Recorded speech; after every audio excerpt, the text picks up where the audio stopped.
Hello, and welcome to the Storied Arcs podcast. I am your co-host, Mike. And I'm your co-host, Alex. And today we are wrapping up our Joyride with Volume 3 of Joyride. Jackson Lanzing, Collin Kelly, Marcus Toe, and Irma. I still, after 4 weeks, am not confident in the pronunciation of the last name. Going with N.W.A. is what I've been going N.W.A. is, I believe, the correct, and it's certainly the non-American way because it's straight phonetic. Like you just break it into chunks. The double I is what kind of gets you there. But I'm going, in terms knowing how Hawaii is pronounced.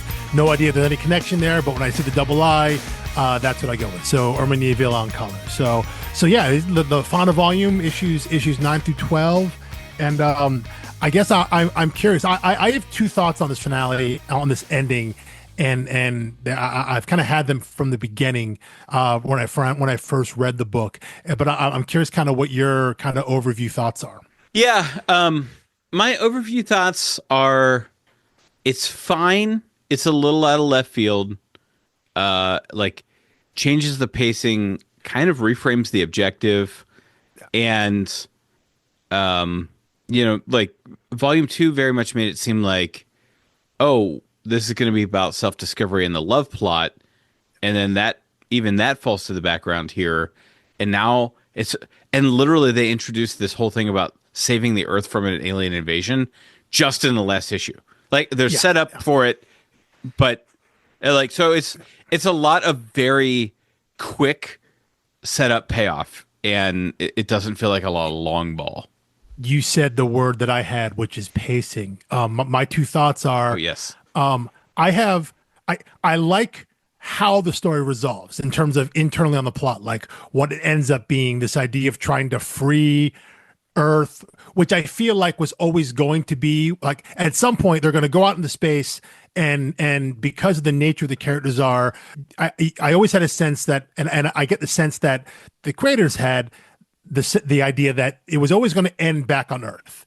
Like you can't set up Earth being this tyrannical rule, planet-wide rule, and have kids escape it, and especially have one being the daughter of the fascistic ruler, and one being like a daughter of the freedom fighters, whatever, I guess, come together. You can't have them not come back to Earth. So I always felt that was going to be the case, and I like the idea presented that it is humanity's reason for existence. Humanity's not reason for existing. Their justification for existing is art and creativity. The idea that we are a race of beings that express themselves through art, and there's something greater and more powerful than that. I got no problem with that. I like that message. I'm good with that. I love the message, but yeah. Was that in any way set up in Volume 1 and 2? The speed at which it happens, it'd be one thing if they were like breakness. Talking about classic music like Beyonce or something in Volume 1, and it was like them constantly having music on, which you get a little bit of that through Uma. You get a little bit of that through Uma and what the acolytes are, but things happen so quickly, and I wonder if and this is something I would love to talk to creators about if we ever got the chance to. But we mentioned way back weeks ago that the very first issue of this series, the cover says 1 of 4. And then starting at issue 2, it just says issue 2. So it was meant to be a 4-issue miniseries, which is kind of how Boom does things. And then I guess it sold well enough, that initial issue, that it became an ongoing. And I get the sense that sometime between 8 and 9, or 9 and somewhere in there, after the second arc, they were told they only had 12 now. Who knows what their order was? It was open-ended. We'll see how long it goes, and then we'll close it. So it's like they had enough lead time to get to their end, but they only had 4 issues left, or they maybe only had 3 issues left, and they had to really, because you're right, the last issues 8 and 9 feel like the kind of issues that you would get after the cliffhanger on 8. Right. It's things dispersed before coming back together. Yeah. Yes. Yeah. It's the year jump ahead. Here's what Catherine's doing. Here's what Dewitt's doing. And then 9 and 11 and 12 are just like, and this happens, and this happens, and this happens, and this happens, and then they're back on Earth, and then the chancellor fires the giant weapon on himself. It's like what? Like it happens so fast, and it seems like they condense so much stuff down to get to the end they always wanted to get to, but it feels rushed. And I I think you can see, I think I can see avenues of how even just like one extra arc, four extra issues, and how they could spend more time together again, reunited a year later, expanding more, getting more, I said, like you mentioned, getting more into the interpersonal, getting more of the character growth, and then having the realization of we got to go back to Earth now, as opposed to I'll Uma up you coming out of the one. void and immediately going, we got to go back to Earth. A little more self-discovery. Yeah, I'll take that one step further and say, had they known when they were writing issue 9 that they were only getting 12, would they have combined issues 9 and 10 and just said, here's, kind of alternating stories of Katrin and Yeah. Duid, kind of, fanning out, dispersing, because I like every issue in the series, but those ones felt thin, and then the last two felt dense. Yeah. And But if those perhaps last two, yeah, you're right though. But if those last two issues, if 11 and 12 were actually 15 and 16, and 11 and exactly 12 that's what it was feels like. spaced more out, and then they come together at the end of 12, everyone comes together, and then that's we got to go back to Earth, and then they have 4 issues of them getting back to Earth and dealing with that. I think just that little bit extra breathing space, I think I can't say for certain that it solves the pacing issue, but it definitely alleviates. It gives them more room. It gives everything more room to breathe and kind of fill out. And I think I would have liked that. I think that would have worked better. And I'm with you. If they knew that 12 was the end, you're right. They could have done. You can picture like either you do the half page. Each page is half Catrin, half Do It, or you go alternating pages, and you can do the thing with the overlapping dialogue. Like you have Right. Catrin's thoughts over Dewitt's actions, and then Dewitt's thoughts over Catrin's actions. So you see their two disparate stories, but we the reader realize they're just one story. I could totally see that happening, and then that gives them 3 issues to get to the end instead of just 2. So yeah, I feel like If having they had read, all the information at the beginning, the same information would have come out a yes. little differently. Yeah. It all comes down to when they were told, and how where they were in the process. Like, was 9 already in the bag, and 10 was already going out, and they were working on the script for 11.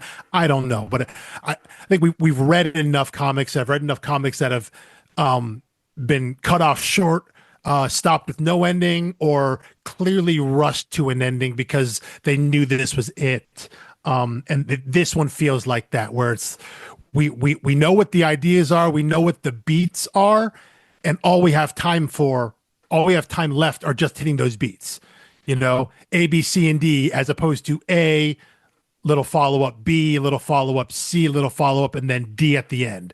All we got to do is hit the big points, because we only have 2 issues left. So if that's the case, that's both a shame that it has to be rushed, but also, I would prefer that versus not getting an ending at all. I Oh, prefer yeah, them 100% I there. prefer them get to the ending and be allowed to get to the ending, even if it's not quite the way they wanted to get there. I take that over no ending at all. So it is kind of a double-edged sword. I'm glad the story closes. I'm glad we get resolution. I just wish there was a little more explanation, and description time leading up to that resolution. Yeah. So there are things to nitpick for sure. Yeah. What you said and what I want to drill down on is like 2 things that are huge takeaways that make the thing work. One is that statement about humanity, which I took a picture of. That was, it was like, even under a dictator, da da da da da. Even when Yeah. we can't see the stars, we can imagine them, and it clocks Earth as a new level of sentience. Beautiful, love it. The other thing is that this whole story was about Uma being so desperate to get away from Earth, and in the end of the story, she agrees to stay earthbound in order to make Earth a place you don't want to have to escape. And I think Yeah. that's the big character moment, is like, oh, I'm happy with Katrin. We've thrown off the oppressive dictator. like I don't need to run away from anything, and I can turn around and invest instead of Yeah. just running from thing to thing to thing. Yeah. And I I think think that's one of those. Oh, that's a sorry. Go cool ahead. character turn. No, that's all I'm saying. I agree. I think that's one of those lessons that kind of, I don't know, lesson, moral, whatever you want to talk about. That's one of It's those character yeah, moments that if when you read that now, again is something that is just like wildly more relevant. This idea of uh, this thought experiment again that has no bearing in real life, right? No comparison in real life. This idea right. of when you're faced with A a hypothetical situation, oppression. Yeah. yeah, this seemingly unrelenting world, is your option to escape to find freedom or to stay and work for what you had, work to try to change it and make it better. um and I agree. I think that is a great thing. It's a great moment for her to have that, to come to that realization and understand that it's not about it, it's not about me, because like there's a selfishness in that initial choice, right? That all kids kind of have. I want to get away. I want to explore. I want to see the world. And when the Uma we meet in volume one is like never going back. I got out. This is all I've ever wanted, is to get out and see the world and see all the things that I was denied, that I knew was out here, that I was denied. And for her to then turn around and be like, but wait, what if we did that for everyone? What if we put it all on the line so that everyone could have this experience, and everyone could be free of the constraints that I felt, which is so much harder to do. But I agree, having her make that turn, that felt natural for the character. This idea of going from the very self-centered to the kind of the more collective, the idea that we're going to put the work in. So I agree. I think that is a great message. That again, it does read differently now than it did when this book came out in 2015. So yeah, it is. I think that there's something to be said there about how you can make something that ends up seeing prescient. When you write science fiction or in any manner of way, and Well, real sadly, life when you write mirrors about that. totalitarianism, Yeah, you're yeah, either looking back on the recent past or looking forward to the near future. yeah, and yeah, it's never good when that stuff comes back around again. It it's not supposed to. It's not supposed to. It's not supposed to be an instruction guide. It's supposed to be a Right. Yeah. It's warning. not meant to be a manual. Yeah, yeah, it's Um, meant to be an advance warning, and it never comes out that way. But yeah, no, I agree. I think those are the two big takeaways. yeah. So, I mean, the nits to pick are like, I, I think we got too much screen time from these aliens that would are pretty one dimensional and I don't really care about. You mean not Starfleet, the regulators, right? Yes, the ones Yeah, bombing. yeah, yeah, Although I yeah, do yeah, like the opening. Do you know how to say hello in the language of the humans? yeah. It's quite simply, and then the Krathakuboom. I don't. I never know how to pronounce some of those more phonetic, explosive sounds in comics, Uh, but I was Krathum, or Krathum. Yeah, yes, yeah. It all depends. Yeah, I think the main thing is loud noise. yeah, Um, yeah, yeah. Oh, that's right. There's another Ka boom in there. right. It's very weird. Craft It's almost like one craft bomb started kaboom. detonating and then another one went, Yeah, yeah, yeah. Craft which kaboom. could Craft be an kaboom. I think insight maybe. into the technology that they have of that Mhm. bomb they were charging. But I think it's just a big mess of exploding letters. Yeah, yeah. I think artists, because oftentimes those are done through the art, not through the letterer. You can tell when someone's having a lot of fun, and there are a lot of good things in here. One thing we didn't mention that I thought about a little bit more here. I think because Bot had a translator for a while. I am curious who was responsible for his symbology, Mm, because he yeah, speaks in pictures, at least visually to us. right. That is a question I'd be curious to have, if that's an art thing or a letterer thing, because that is one I could see going either way. I could now see that that you say being that, either way. I assumed it was letters because they're in a box. And so did I. But they sometimes I happen to flip through here and like there's a scene when Dewitt and his brother hook into the ship like left brain right brain style, like Pacific Rim Yeah. style, and Bot's in the bottom there, and you presume it's like heavy metal. It's like a guitar, but there's some musical notes stylized on the side of the balloon, which seems like an art flair. But yeah, I'm with you. I initially assumed, and I don't want to take anything away from Jim Campbell if it is that by assuming it's not. But that is one thing I'm curious about. If there were, I would imagine those things are specific notes in the script. In terms of what Bot is saying, what his intentions are, and maybe even what the visual the symbol is. But I'm curious about that one. Yeah, I mean, I would imagine a good scriptwriter, especially, a co-written script, they probably put this is what the bot or the alien is saying, but of course Yeah, we're not able to see that. Just so yeah, the yeah, yeah, artist can yeah, draw the right, you know, yeah, yeah, yeah. the right stuff.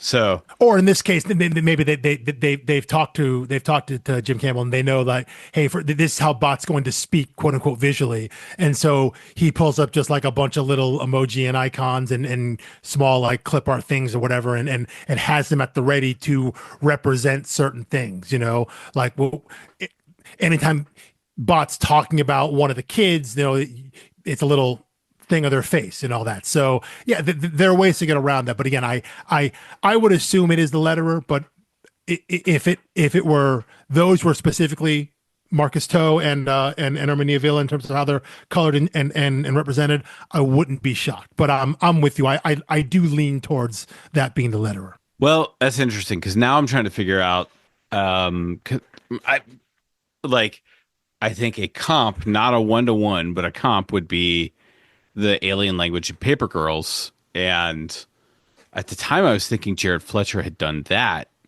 And then there's the decryption key, like in the back of Volume 2, so you can go translate everything the aliens say, which means Brian K. Vaughan knew every word the aliens were saying, even Yes. when the reader had no clue what was going on, or the characters. So I was like, I wonder where that decryption key is.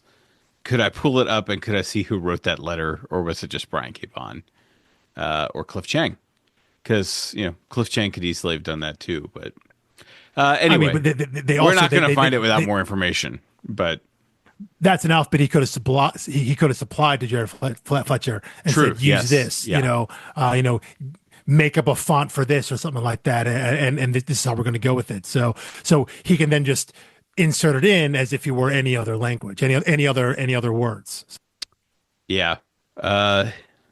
I just flipped through all of Volume 2. It must be Volume 3, so it doesn't matter because even learning that wouldn't give us any insight into this one. Yeah. All let's But say, I do think a lot of the things here, like when it goes from like when they start playing the music and art of our world, like you get kind of this full splash page with that.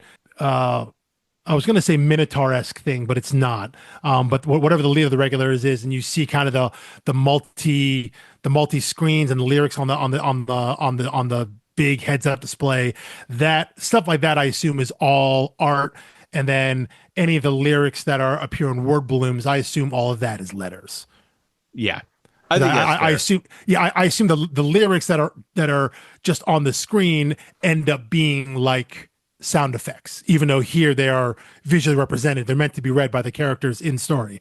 I assume all of that stuff is laid out as part of the art. But again, I could be wrong. I could be wrong. It could be that, you know, Marcus Toe just laid the panels out and understanding that the letters would come in later and that the letter that could then cover up whatever need be because the whole thing is meant to be this kind of big tableau. So I'm always curious with things like that. When anything sometimes it's obvious, sometimes it's not, but that goes back to this kind of the collaborative nature of like, I'm going to do my part of this and hand it off to someone else on the line, and they have to take what's already on the page and make their stuff work with it.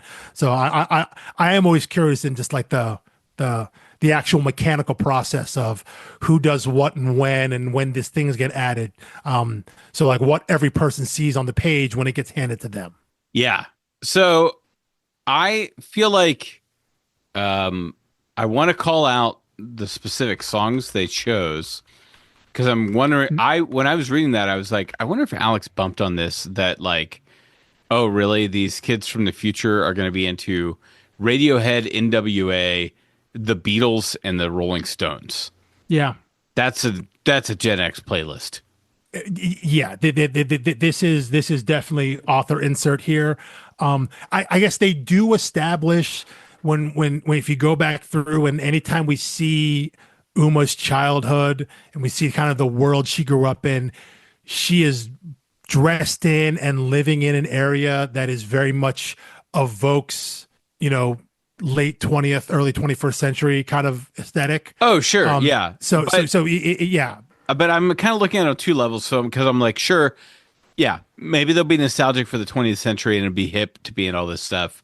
Just very convenient that it happens to be stuff you would expect guys in their 40s to be into. Yeah, And then the meta level of it, of this is kind of a teen book, and like teens maybe know the Beatles, but I'm not sure they would know Paint It Black. I'm not sure they would know N.W.A.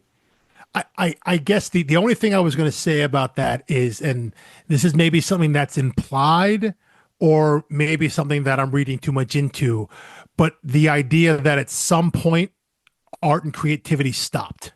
Yeah. Like it was suppressed. So that would make sense of it. Yeah, and that isn't so is that's just the in character explanation.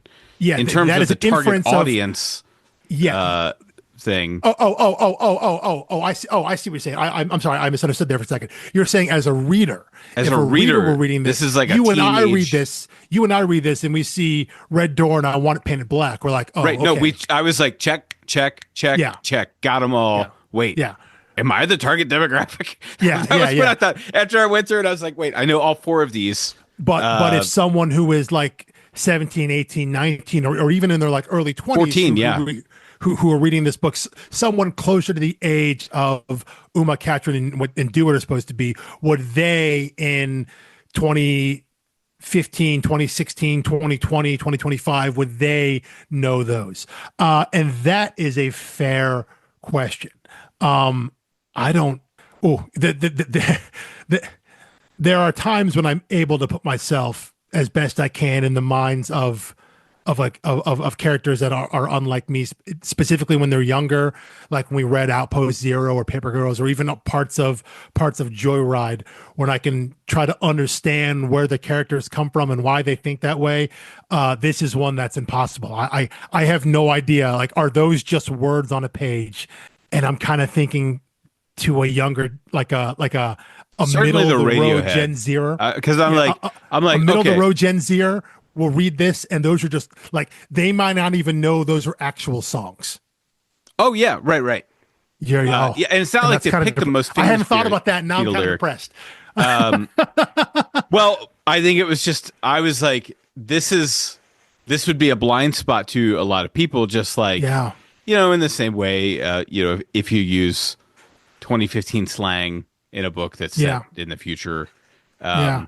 those type of things I forgive, because I feel like Yeah. it's like ultimately it doesn't matter unless you're going for like the Lord of the Rings type world building, because like the original Star Wars movie occasionally had like phrases and idioms that were just clearly lifted from like 1970s America, Yeah. and it was just the campiness of George Lucas, and that's really what separates. It's not an either or. The pendulum goes from campiness all the way to Tolkienness, and Yeah. like this is more on the campy side, which is where I enjoy most things. Like I only need things built out as to the extent they serve the story. I'm thinking about a worse version of this where the songs are called out explicitly, where someone like Uma, because she's the one that would know these songs and the Right. artist, where she is like calling them out and naming them to ostensibly to the regulators on the definitely not Enterprise, but also calling them out to the readers and making it super obvious, that would be a much worse version. So and in a case like this, I guess there is no middle ground. You just put it out there and let the readers figure it out, or know, or not know, or have a character just over explain it. And in between those two choices, I would rather just have the lyrics be there, have the words be there, and either you know their lyrics to actual songs or you don't, as being a better option than someone being like, "But yes, we also had the Beatles and the Rolling Stones," and that's the worst, right? Yeah, exactly. Having someone, because that character would be Uma. That would be who? That would be the character that would do that, who knows this stuff intimately. She would be the one to do that, and that would be really, really bad. So I guess in that way, you know what? It brought me back to. I flashed on it as I was reading this again in this moment. Was Star Trek Into Darkness? Wait, no, The second one, no. The third one, Beyond. Beyond. Thank you. When they realize they need a large sonic They put on classical shield. music. Exactly. The idea that it's sabotage, and it's referred to as classical music, and obviously the audience knows that's an in joke there. It's funny, but that idea of what is their relationship to our pop culture, the audience pop culture, but no one in story is like, that's the Beastie Boys, Right. No one in story calls out what the song is, the same way we would hear something and be like, oh yeah, that's a Bach concerto, Right. And I think that this, sort of thing. and the difference here, to me, this is very James Gunn, because James Gunn is just all about the music from his childhood, teenage years, Yeah. shoves it into everything. But the difference is, in Guardians, there are people watching those movies who have never heard Blue Suede or like any of these things, but they're like, song's awesome. What is this?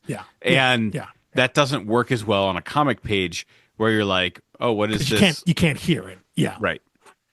It's not catchy based on one sentence out of context.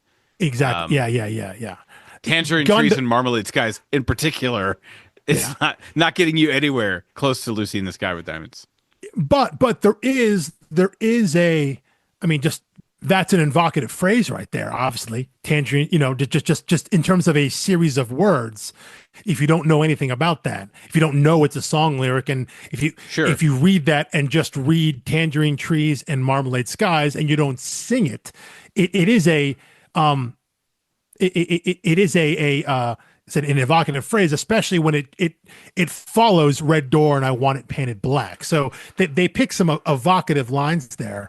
But yeah, I'm caught in this loop of like, what would it be like to read that page and not know those are lyrics? And like, I'm struggling to get my head in that. Well, I think he's got the little. No, he doesn't. I think all he had to do to fix that is add the musical, the treble clef symbol, and just imply, as you would for someone who's deaf, in closed captions, like there's music playing here. Although I guess maybe that's kind of implied. Well, it's definitely implied, but like, what would it hurt you to let you know that is true. It doesn't. Yeah. It doesn't cost you anything to just make it clear that these are explicitly meant to be like. Well, I guess in the back you're supposed to kind of see someone holding a mic, someone holding a guitar, that sort of thing. But again, like presumably you're seeing shots of music videos or something like that. But I return to the fact that maybe I'm seeing those things and I'm noticing the things because I know music is being played. Right. Like you may not know that right behind when I'm called off, I got a sawed off. Like I'm assuming that's supposed to be a guitar that in one of the corners there, right under called. So, right beneath Marmalade Skies, it looks like someone's supposed to be holding a mic. So who knows there? But yeah, that is an interesting thought experiment. The idea of like, well, the images then I was like, are these supposed to be movies? Are they movies? Are they music videos? Are they television shows? Yeah, the creepy bunny. I was like, is that Donnie Darko they're watching? That's exactly what I thought. Is it really? It's exactly my thought. 1000%. Is that supposed to be Donnie Darko? Well, Underneath, I got a we are sawed off. definitely pretty close to these guys in age. I mean, underneath, I got a sawed off is looks like two people having coffee. Right below that, there's someone in what looks like a jersey that says number 10. So, like, are these meant to be specific scenes from movies, but altered enough that they don't get sued? But I mean, the fact that both of us saw the bunny and we're like, Donnie Darko, it's got to be. Well, yeah, I Maybe mean, tells it's you a something. Yeah, maybe traumatic bunny. reveals more about us. But yeah. What else would that be at that point? Well, if it was a stuffed bunny, it would be Con Air. Yeah, but it's clearly, yeah, Yes. someone would be holding the bunny then. But it's meant to be that they're trying to overwhelm them with the art and the creativity of humanity, right? So that's why I'm assuming, yeah, it is television, it is movies, it's music videos, it's the music itself. Everything's being thrown at them all at once. So it's an amalgamation of things. And so, yeah, a part of me does think that maybe these are meant to be scenes or moments from things that if you can recognize, but they're not meant to be like overtly explicit. It can function as both a representation of art and also maybe an Easter egg, no pun for the bunny. It meant to be a specific Easter egg for people that know. Because obviously, again, the lyrics, as we say, the lyrics aren't meant to be Easter eggs. The lyrics they put on the screen, on the page, are meant to be those songs. I think they want you to, like, they don't want you to read Red Door and I Want It Painted Black. They want you to sing it. They want you to hear that in your head. Maybe not want you, maybe hope that you do, I guess. Yeah. And who knows? Maybe some kid out there who doesn't know any of this just Googles that phrase, those lines, and they get taken to the Rolling Stones and they hear Painted Black and they're like, wow, this is pretty good. I think that's the dream, but I think that's asking a lot of a 14-year-old indie comic reader. Yeah, that is true. That is true. Then again, you and I were You never know. once. Yeah, you never know, and they do put again, like in the back of the trade here, like they do for all the trades. There is a song list. Sorry, I'm scrolling through. I missed it here. There is a song list, which does not. Just double checking. No, it doesn't. I mean, it doesn't have Painted Black. Doesn't have Loose in the Sky. It is funny. It does have Dog Days Are Over, which is.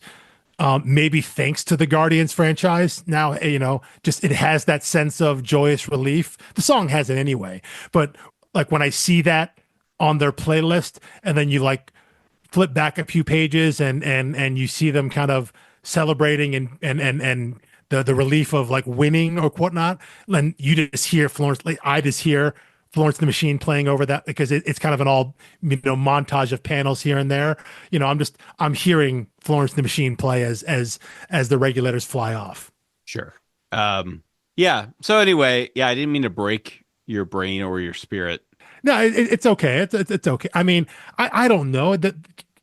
I don't know what Gen Z's and Gen I don't know what their relationship is to music from the era that came before them, because I mean, for me specifically, I mean, the era that came before me was what we dub classic rock, and it was the Motown sound and all of that. And so, I listened to all that because, my parents did, my dad did, that was the sound of the 60s and 70s were as much part of my growing up because that's the stuff that my parents listened to. I don't know. Are kids now? I don't know. Do kids listen to like alternative rock from the 90s? Is that just yeah. No, is that classic rock? I mean, I know it's classic rock in terms of, yeah. Classic rock is, by my understanding, is a fixed canon of like these years to these years. And there's a different name for it, but there are kids who call 90s music classic rock. Yeah, I think, because when classic rock Destination started, it was based on a relative distance away from that time frame. Right. In the 80s and in the 90s, classic rock was stuff from the 60s and 70s. So it's like, what's the 15, 20 year, the music from 15 or 20 years earlier? And because that's how it started, yeah, I think you're right. When we got into the early aughts and 2010s, that time frame had shifted up, and that was now like Pearl Jam and Soundgarden, right, and stuff like that. And it's like, wait, no, that's not classic rock. Like the that Black Sabbath is that's classic, classic rock, so yeah, I'm with you. It's a specific time period, not a relative time distance. But I don't know what their relationship, what the younger generation's relationship is to the music of the era before them, which in this case now, I guess N.W.A. and Radiohead fall into that, but like Beatles and Stones fall into the era, like multiple eras before them. That's Right. like two generations before them. That's like the grandparents' music now, essentially, versus what maybe their parents' music were. So yeah, I don't know how that hits, and if it does hit at all, in the way that I have to imagine the creators hope for, because I think it's right to assume that these are songs that have meaning to them because they're of similar age and generations as us. So yeah, I don't know, and I would be very curious to know. Yeah, you hand this book to a 17-year-old now in 2025 as we're recording this, like what do they think of that? Do they know what those songs are? You know, Right. I don't know. Yeah, I I don't know. couldn't begin to say. Yeah. Aside from, I think a lot of they're not as popular right now, but certainly in 2015, 2016, a lot of those things lived on because of Rock Band and Guitar Hero. And Oh there yeah. are a lot of people I know who know like Master of Puppets and One from Metallica who would never listen to metal. But they're like, oh, Yeah. that song's awesome. But man, my wrist Yeah. gets sore. I'm like, I'm sorry, what? You play guitar? They're like, no, Guitar Hero. And I'm like, oh, yes, yes. James It, Hetfield will wreck your wrist. that's a really good. We were just kind of on the back end of that heyday where Right. And Rock I Band and never Guitar touched Hero. any of those games. I was the snob who's like, I play actual guitar. I mean, Um, they were fun, but you cannot deny, now that you say, you cannot deny that would have had an effect on what people listened to, because yeah, they would have been exposed to stuff they would have never heard before, and a lot of it would have been rock from the 60s and 70s and into the 80s and things like that, for a generation that would have never heard it. That is fair. But again, so you're right. That would have been when this book was coming out. It would have just on the tail end of that. A generation of kids would have played those games and heard those songs in that context. yeah, so maybe I'm And that would have informed. underestimating the Maybe so. youths.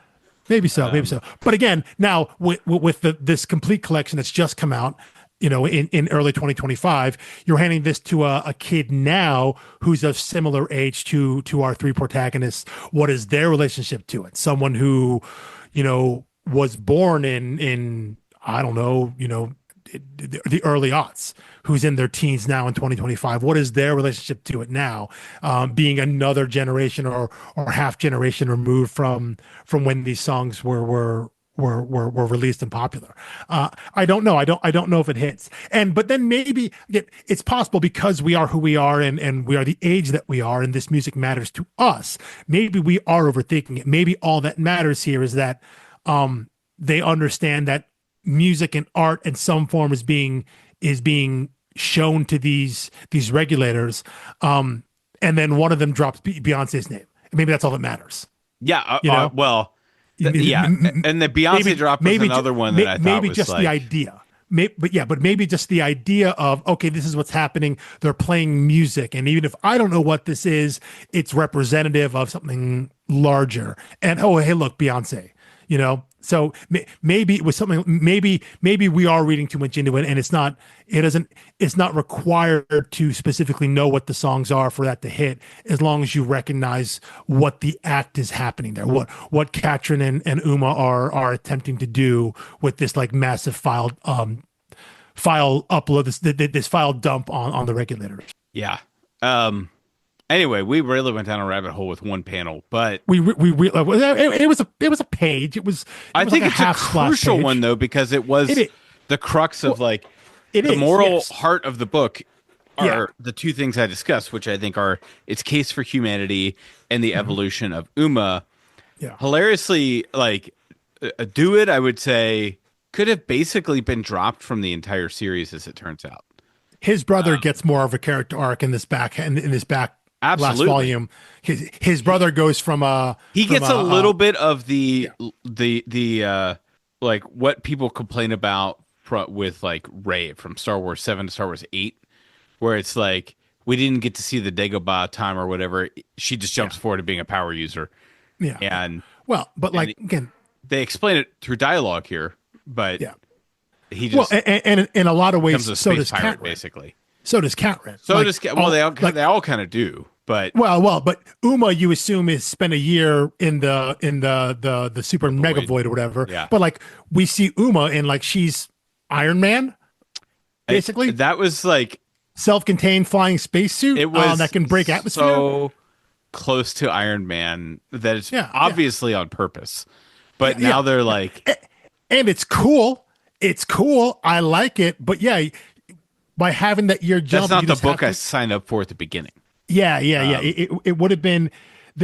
I think there is an argument to be made as we talked about the idea of this being one of those coming of age stories of tracking both Katrin and Dewitt for a little while at least, excuse me, in the immediate aftermath of Uma's sacrifice and watching their character journey to get to get to where they are, of them separating, of Katrin being this, I guess, lone space vigilante, saving people from bondage and slavery, and Dewitt going off to be a wanderer, you know, as opposed to jumping in with them after a year and they're settled into these roles. I think there's an argument to be made if you, obviously you needed more runway, you needed a lot more issues here, and then you run the risk, I think, of then grinding all plot to a halt, which I don't think is what they want to do. But I think you can. I think there's room there. There was space there to really follow their character arcs, follow their mental journeys. You know, as they deal with immediately after, like what happens right after they watch what they right. assume is Uma exploding and they fly off. Like, what's that conversation? How do they come to the decisions that are, although I talk it out and you realize kind of like given what we've seen of these characters, like it kind of makes sense. Like you understand why why they followed the paths they did. Like it's not a shock of them doing what they're doing in lieu of what we saw Uma do at the end of 8. But I would have liked to have seen, or I would have accepted seeing more of those journeys, more of their paths. And again, like you said, they could have done it in the alternating narrative way, where we're watching each of them grow further apart as they choose different paths to go, and seeing how they come to these realizations and revelations about themselves and about the world and where they see their place in it. And you could have tracked a little longer on the journey of self-discovery, Which is the kind of book I waypoint signed they were up going. for. Yeah. Exactly. Yeah. A little more time with that before you get to the ultimate end, which is then, as you say, as you talked about, them turning around and saying, we've gone on our path to self-discovery. And what we realize is we can't be running away from stuff. What we have here and what we had here is worth saving, preserving, and fighting for. And that's the journey we have to take. But again, I agree. Maybe a little more time on that journey before they turn around and come back to Earth would have been cool. It would have been cool. Yeah. Yeah, it's just the ending just gets very, very big, very out of hand very Yeah. quickly. And it's like do it as, like a groomsman maid of honor in the wedding party at the wedding. Yeah. And I'm like, at this point, like, is he even? Like, is he really that close to either of them anymore? Yeah. And like he is only here in the plot to be like the love triangle red herring for what was pretty early on teased to be an Uma Katrin. I Yeah. think even in volume 1 you see that emerging. Yes. Not to Yes. grant Yes. Yeah. myself Yeah. too much hindsight.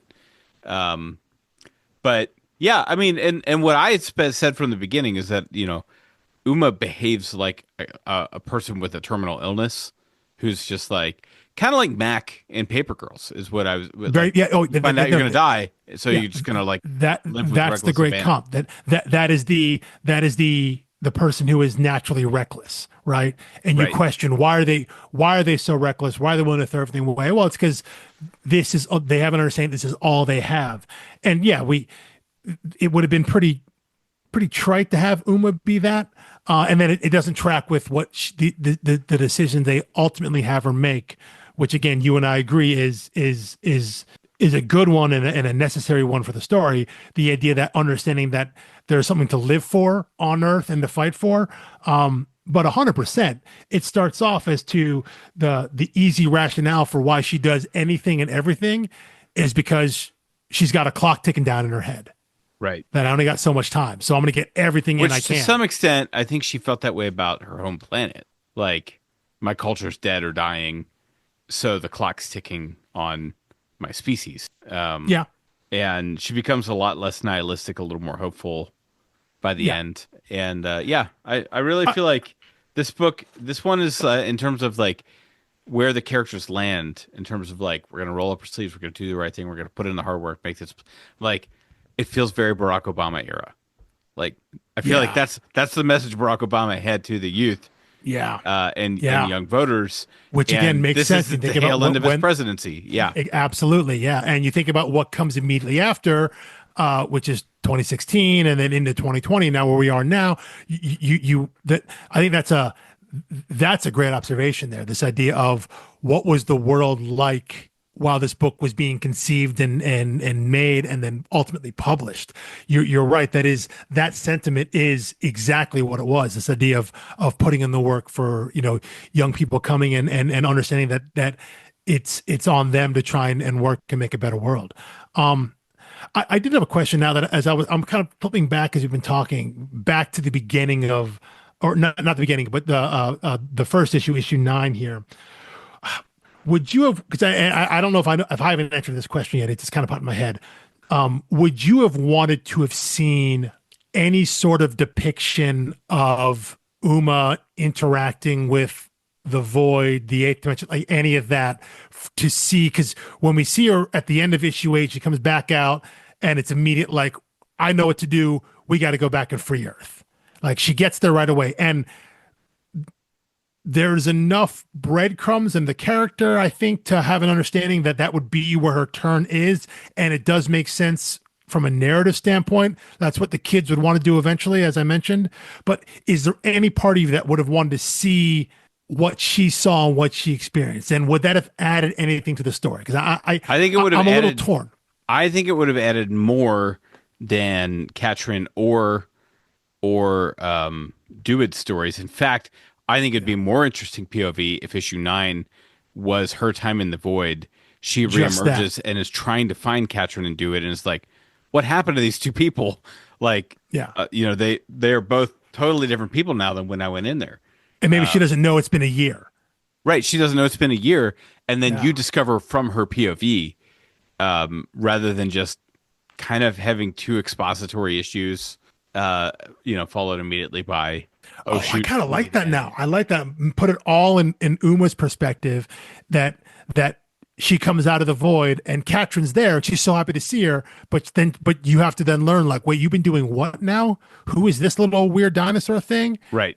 What's the space suit? Yeah, that would have been interesting.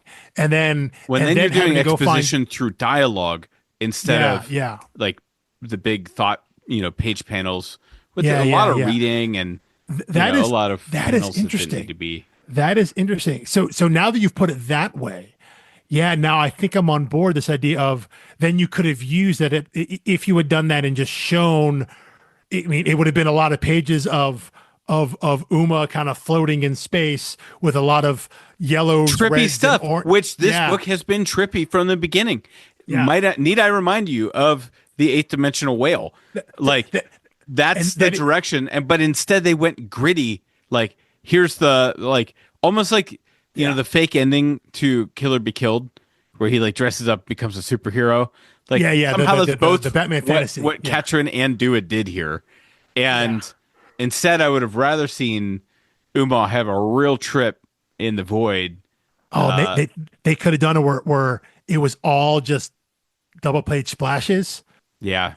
Where Or a each one silent is just issue. where it's like, I mean, functionally a silent issue because it's a language that's, Or it would have been all beyond our telepathic. Yeah. So dimensions. Right. yeah. So there are no actual word balloons, but they're narration boxes back and forth. But you can tell it's a conversation between them or something like that. Yeah. That is really interesting. But I think that maybe goes back to the idea of if they knew prior to this what the story would have been, that they only had 12 issues, that maybe they rearranged some stuff in 8 and 9 to Oh, yeah, tell they were clearly yeah, camping out for a much yeah, longer run. yeah. There are other ways that I'm sure they can think of to deliver the exact same amount of information, knowing exactly how much time is left versus sorry, 9 and 10 really do feel like we're setting up for another arc that sets up our final arc versus sets up the last two issues, which feel like a final arc shoved into just two, cut down in half. So yeah, that is, I really like that idea. I like that approach to it, and putting the reader in the dark for everybody except Uma, versus the other way around of giving us both Catherine and Dewitt's perspective. I like that. I like that idea. Yeah, I mean, I would always rather have a firm grip on one character's POV, even if that character knows nothing, Hmm. rather than just always lagging a beat behind, just constantly explaining characters to me. I'm Hmm. like, it's a visual medium, it's a storytelling medium. Show me. And one thing that obviously different medium here, but Robert McKee writes in his book Story, where he talks about writing screenplays, is he says basically you should have your like on page direction of like what the viewer is seeing so clear that you don't need dialogue at all to tell the story. And by the time you add dialogue, it's almost excessive. It's additive. Right. Yeah. Like, yeah, because like the scene is so adequately described, the movements, the characters, everything. And I was like, I think that really applies to comics. Like, It can. It definitely can. you Yeah. should be able to like get the gist of a story without words, Yeah. and then the words, fill in the details. And, to that end, at some point, I'm going to have the guts to suggest we do Step by Bloody Step, I, because I, I don't know how to talk about it, but like I loved that book. there is an argument that there are a ton of great silent issues or silent-esque issues, which is something that you and I have talked about in general. Again, Step by Bloody Step, it is an entire, is it 5 issues? 4 or 5 issues It's four that or is five, yeah. all essentially silent.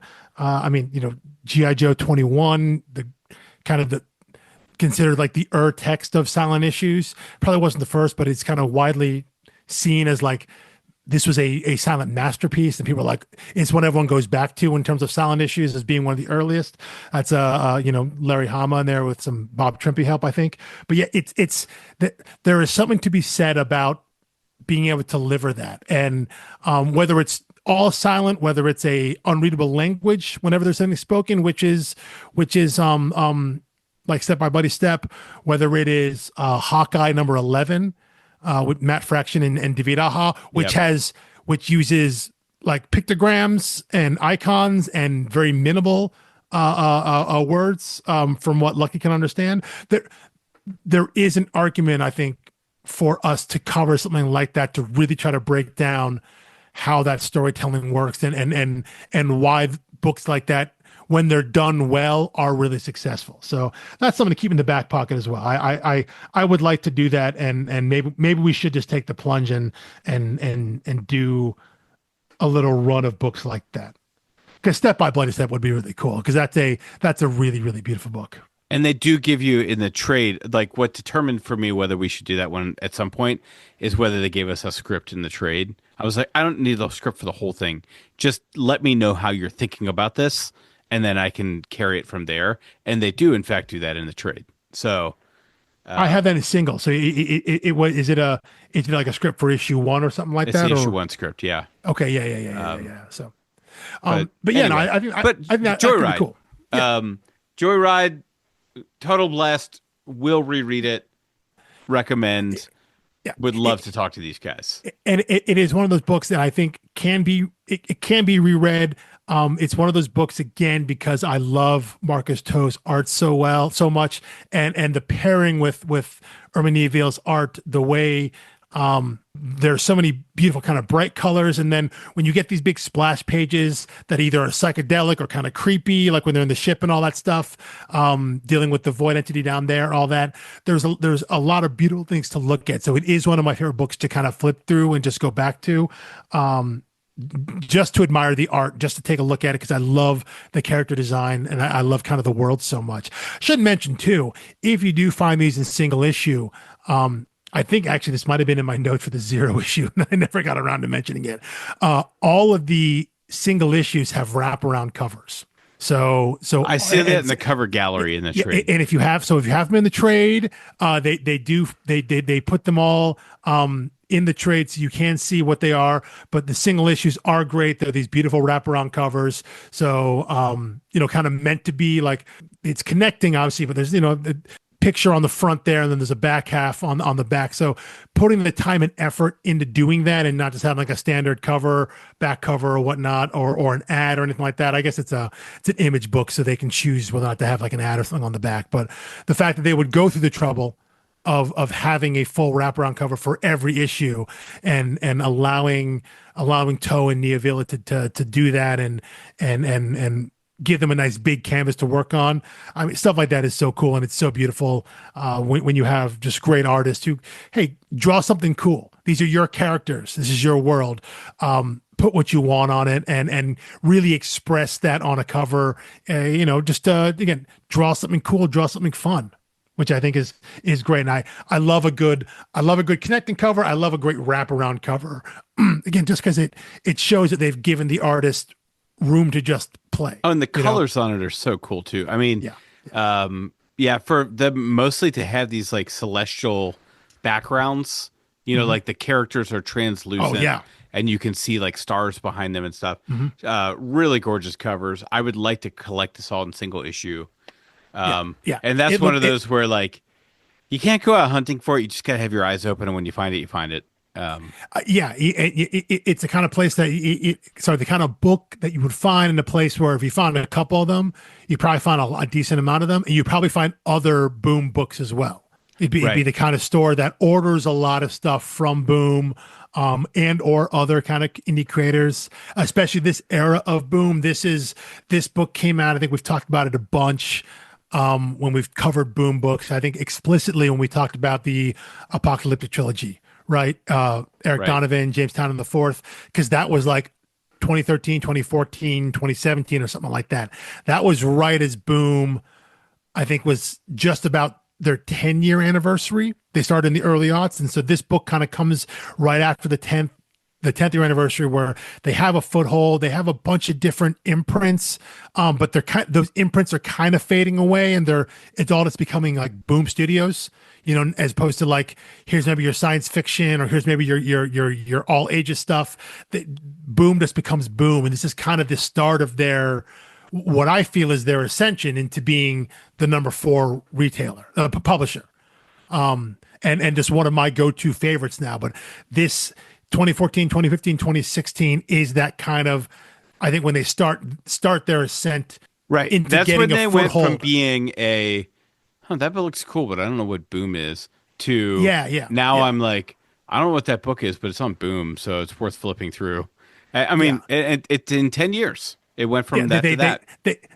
They started to crawl out from, Marvel, DC, Image, everybody else. They started to crawl out of the everybody else section, I think, in this time period. And then, obviously what exploded it is Something Is Killing the Children. But that's a rising tide lifts all boats situation there. That they had a gargantuan hit, and now everyone's looking at Boom, and creators are looking at Boom. They're seeing what deal they can get over there.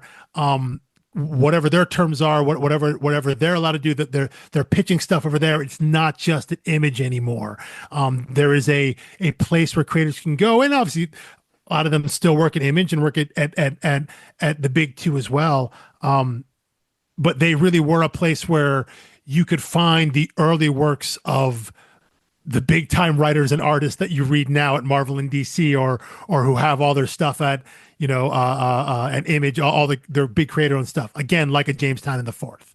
The fact that Lanzing and Kelly are out and doing regular books at Marvel and DC. Marcus Toe has spent the last 5 or 6 years as a regular artist on some Marvel title in the X office, working consistently on a book, doing interiors, and knowing that this is one of their earliest works, and Boom was a place that fostered that.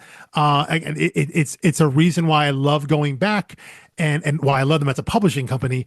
But going back to this era and the early 2010s, even like late aughts, and you can find like kind of a hidden gem from a creator that you now know as a household name, someone who's maybe stuff you read all the time now, but you hadn't dug back into their back catalog.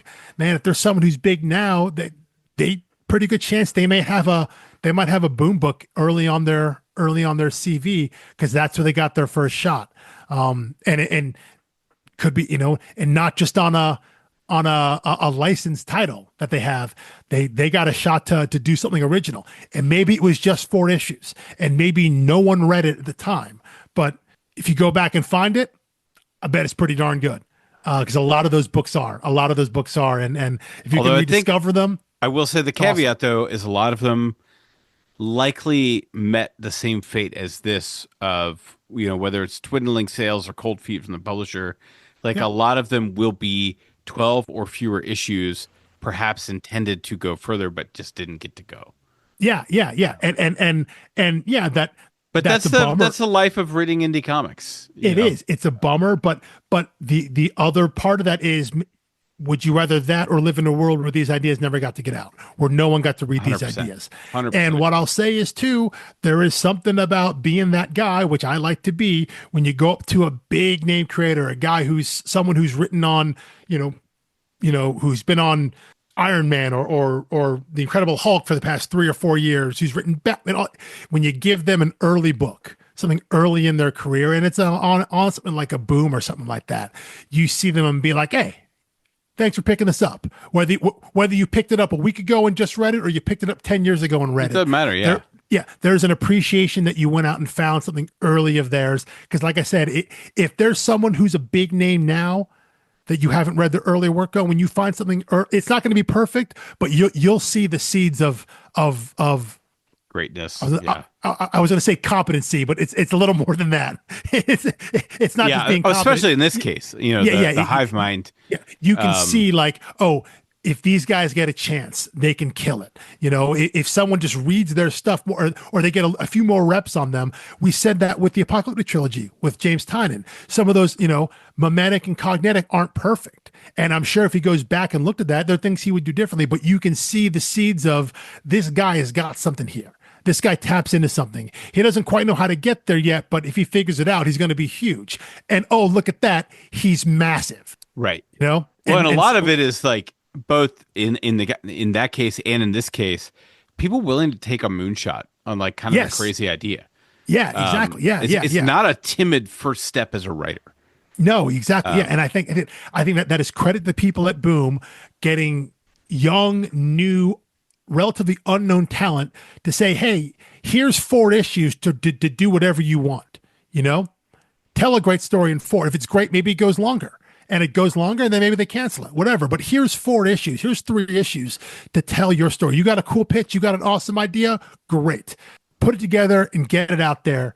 And we'll see how it goes. Some of them hit, some of them didn't. Some of them are rediscovered later. But just the fact that they're willing to take that chance, and you're right. And for the creators to not be timid about it, to maybe have a mindset of like, what if this is the only book I ever put out there? What if I never get to write another book? What's the one story I want to tell that's my story?